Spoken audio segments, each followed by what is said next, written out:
Alors je reviens sur le schéma que j'ai présenté tout à l'heure euh, et qui, voilà, je vous le remontre encore une fois,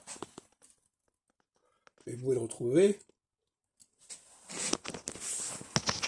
et qui est l'instrument de travail du nouvel, du nouvel astrologue, qui n'est plus là pour dresser le thème natal, ce qui est un travail de divination, mais qui est là pour valider, pour cerner le profil de la personne qui vient le voir, pour déterminer si cette personne obéit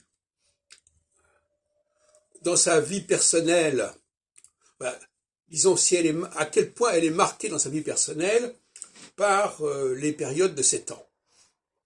Et donc nous avons un tableau avec une dizaine de dates. Chaque date correspond au début d'une période de 7 ans, et on demande à la personne de remplir ces différentes cases avec des souvenirs biographiques significatifs, notamment en termes de pouvoir, en termes de rayonnement, si on peut dire, en sachant très bien que il y a une alternance des périodes positives et des périodes négatives. Pour un leader, la période négative, c'est l'équinoxialité. Pour quelqu'un qui n'est pas un leader, la période négative, c'est la solsticialité. Parce que quand il y a la solsticialité, celui qui n'est pas solsticial, par sa nature, sera éclipsé par celui qui est solsticial. Et inversement, en période d'équinoxialité, le solsticial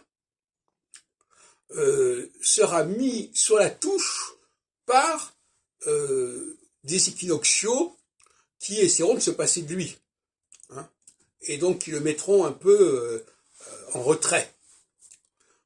Voilà comment les choses se passent. Donc,